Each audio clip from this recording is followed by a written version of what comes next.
Un saludo, queridos amigos. Bien, el día de hoy vamos a realizar un repaso al diafragma y a la pared posterior del abdomen. El diafragma es una estructura músculo-tendinosa en la cual el tendón o la porción tendinosa se encuentra en la parte central y la parte muscular se encuentra hacia la región periférica.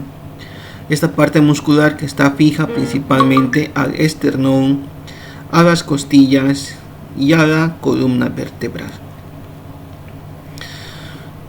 El diafragma va a presentar dos cúpulas, la cúpula derecha y la cúpula diafragmática izquierda, que son las porciones centrales. ¿Ya? La cúpula derecha siempre tiende a ser ligeramente más alta con relación a la cúpula izquierda.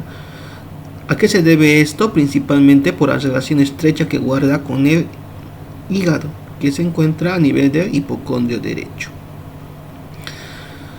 Esta porción central tendinosa es la porción móvil del diafragma, debido a que se va a desplazar hacia la parte inferior o regresar nuevamente a la parte superior durante la expiración.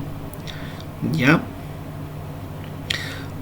Como dijimos, la cúpula diafragmática derecha es más alta, que se encuentra a nivel de la quinta costilla, mientras tanto que la cúpula diafragmática izquierda se encuentra en el quinto espacio intercostal, ya a nivel del quinto espacio intercostal.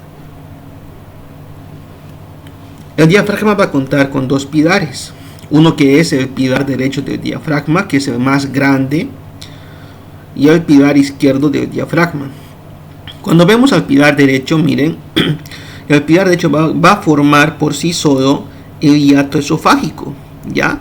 Entonces el hiato esofágico se forma exclusivamente por el pilar derecho del diafragma. Mientras tanto que el hiato aórtico se va a formar de la unión del pilar derecho con el pilar izquierdo, formando en la parte central que se conoce como el ligamento arqueado medio, que forma el límite superior del hiato aórtico. Entonces, si alguna vez nos preguntaran, en este caso, el hiato esofágico se forma exclusivamente por el pilar derecho del diafragma, mientras tanto que el hiato aórtico se forma por la unión del pilar derecho con el pilar izquierdo, formando también lo que se llama el ligamento arqueado medio. En la parte central del tendón central del diafragma tenemos aquí el hiato de la vena cava inferior, que está perforando en este caso la parte central del tendón central del diafragma. Al mismo tiempo también, como existe un ligamento arqueado medio, también va a existir el ligamento arqueado medial y el ligamento arqueado lateral. Este ligamento arqueado medial va a estar formado principalmente por las fibras del músculo psoas ilíaco, mientras tanto que el ligamento arqueado lateral está conformado por las fibras musculares del músculo cuadrado lumbar. Entonces, el ligamento arqueado medio se forma tanto por la unión del pilar derecho como del pilar izquierdo del diafragma, formando a su vez el hiato aórtico. Este es el ligamento arqueado medio. El ligamento arqueado medial se forma por el músculo psoas y el ligamento arqueado lateral se forma por el músculo cuadrado lumbar. Al mismo tiempo también, cuando vemos nosotros esa irrigación en este caso diafragma, podemos percatarnos que la parte inferior del diafragma está irrigado por la arteria aorta abdominal a través de sus ramas frénicas subinferiores, mientras tanto que la cara superior del diafragma está irrigado por la aorta torácica a través de las ramas frénicas superiores. Entonces, las frénicas superiores son ramas de la aorta torácica y las frénicas inferiores son ramas de la aorta abdominal. El drenaje venoso, bien, primero que nada va a depender de las venas pericardiofrénicas. Estas venas pericardiofrénicas, que drenan principalmente la porción central del diafragma, van a drenar en la vena torácica interna, y a su vez la torácica interna lo drena a la vena subclavia. La subclavia llega hasta la vena cava superior, ¿ya? Entonces las venas pericardiofrénicas van a terminar en la cava superior a través de la vena torácica interna. Otro drenaje venoso también que depara en la parte superior depende de las venas frénicas superiores que van a drenar directamente a la vena cava inferior. Cuando vemos en la parte inferior del diafragma, ya en la parte derecha, la vena frénica inferior derecha drena directamente en la cava, ya siendo no muy complicado esto. El detalle es que las frénicas inferiores izquierdas se van a dividir en dos: la izquierda anterior, que drena directamente en la vena cava inferior, y la izquierda posterior, que va a drenar, en este caso del diafragma, va a pasar a las venas suprarrenales. Las venas suprarrenales pasan a la vena renal y la vena renal llega a la vena cava inferior, haciendo un arco previo antes de llegar a la vena cava inferior. Entonces, si pasamos un poquito a la parte inferior, decimos la vena frénica derecha drena directamente en la cava, pero la vena frénica inferior izquierda se divide en dos: la anterior, que drena directamente a la cava, y la posterior, que va a drenar primero a las venas suprarrenales, de las venas suprarrenales a la vena renal, y de la vena renal a la vena cava inferior. La inervación del diafragma depende, en este caso, del nervio frénico, que es rama de la cervical número 3 a la cervical número 5. Como hemos dicho nosotros, hay tres hiatos: el hiato de la vena cava inferior, el hiato del esófago y el hiato aórtico. El hiato de la vena cava superior, de la cava inferior, perfora directamente el tendón central del diafragma a nivel de la vértebra T8, mientras tanto que el hiato esofágico se forma a nivel de la vértebra torácica número 10, y el hiato aórtico va a encontrarse a nivel de la vértebra torácica número 12. Entonces decimos que el hiato de la vena cava inferior se localiza a nivel de la vértebra torácica 8, el hiato esofágico a nivel de la vértebra número 10, y el hiato aórtico se encuentra a nivel de la vértebra torácica número 12.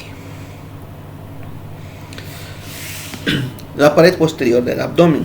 Bien, la pared posterior del abdomen está formado principalmente por la fascia que recubre estos músculos. Recordemos que este es el músculo psoas ilíaco. Aquí tenemos el músculo cuadrado lumbar y este es el músculo erector de la columna. Estos son músculos profundos, siendo el cesato posterior y el músculo latísimo, o también decimos dorsal de la espalda, músculos superficiales. ¿Ya? Entonces, estos van a tener su fascia. La fascia que cubre al músculo psoas se va a llamar fascia del psoas. La fascia que recubre al cuadrado lumbar, fascia del músculo cuadrado lumbar. Y la fascia que recubre, en este caso, al músculo erector de la columna, la fascia toracolumbar. Ya, recordemos también nuevamente, ¿no ve? Este era el ligamento arqueado medio, que se formaba por unión del pilar derecho con el pilar izquierdo del diafragma. El pilar medial se formaba por el ligamento arqueado medial, se forma por el músculo psoas ilíaco. Y el ligamento arqueado lateral se forma por el músculo cuadrado lumbar. Esta fascia toracolumbar que nosotros decimos va a tener tres hojas: una hoja anterior, una hoja media y una hoja posterior. La hoja anterior viene desde el músculo psoas ilíaco y pasa por la parte anterior del músculo cuadrado lumbar. La hoja media se va a extender entre el músculo cuadrado lumbar y el músculo erector de la columna. Y la fascia posterior, en esta hoja posterior, se va a extender por detrás del músculo erector de la columna, formando así para nosotros esta fascia toracolumbar. ¿No ve? Como hemos dicho, la hoja anterior se encuentra por delante del cuadrado lumbar, la hoja media entre el cuadrado lumbar y el erector de la columna, y la hoja posterior recubriendo el músculo erector de la columna. Recordemos, ¿no? ¿Quiénes conformaban el músculo erector de la columna? Los que conforman el músculo erector de la columna son el músculo iliocostal, el músculo longísimo y el músculo espinoso, que son músculos de la región de la espalda. Y no tenemos que olvidarnos nosotros eso, ¿ya? O pueden revisar también la parte de músculos de la espalda que tenemos también en un video previo. También hay que recordar, ¿no ve? Nuestro músculo psoas ilíaco, que es uno de los principales músculos flexores, en este caso de la cadera. El músculo cuadrado lumbar que estábamos viendo nosotros, que tiene como inserción en la parte posterior, y es un músculo de referencia. Recuerden muy bien, también se relaciona, por ejemplo, con los riñones, y ahora también estábamos viendo que había formado la parte del ligamento arqueado lateral.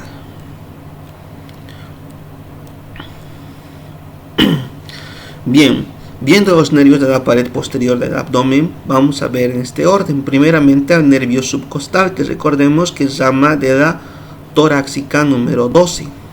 ¿No ve? Luego vemos a dos ramas del L1, que serían el nervio ilio-hipogástrico y el nervio ilio-hipogástrico y el nervio ilioinguinal. Ambos que son nervios que van a ser cutáneos superficiales que inervan la región del perineo principalmente. Luego nosotros vamos a ver al nervio cutáneo femoral lateral, que es rama de L2 y L3 y se va a encargar de inervar la región anterior del muslo. Luego vemos a dos nervios motores somáticos, que serían el nervio femoral y el nervio obturador. El nervio femoral, que va a inervar principalmente los músculos flexores del músculo y los músculos extensores de la rodilla. Y el nervio obturador, que se va a encargar de inervar a todos los músculos aductores del muslo. Luego tenemos un nervio que se conoce que perfora a nivel del psoas ilíaco en la parte media y se va a ingresar junto con el cordón espermático dentro del funículo espermático, dentro de lo que va a ser el conducto inguinal, una rama, y la otra se va a ir a la fosa subinguinal. Este nervio se conoce como nervio genitofemoral, que es rama de L1, L2. La rama femoral se dirige en este caso hacia el conducto femoral, inervando la región medial del muslo, ya siendo un nervio sensitivo. Y la porción genital se va a extender hacia el funículo espermático, inervando al músculo cremaster, que se encarga de la elevación del testículo. Y finalmente tenemos al tronco lumbosacro, que es rama de L4 y L5. Este tronco lumbosacro se va a unir con los nervios sacros, en este caso, para formar el plexo lumbosacro. ¿Ya? Entonces, este nervio es muy grueso, que se va a formar parte del plexo lumbosacro. También en la parte posterior del abdomen contamos con la aorta abdominal. La aorta abdominal, que se va a tener, por ejemplo, los tres troncos grandes, que serían el tronco celíaco, el tronco mesentérico superior y el tronco mesentérico inferior. Además de contar con vasos viscerales también, como es la arteria suprarrenal, las arterias renales. Tenemos también las arterias gonadales, ¿ya? Y vamos a contar también con ramas laterales, en este caso, como son las arterias lumbares, ¿ya?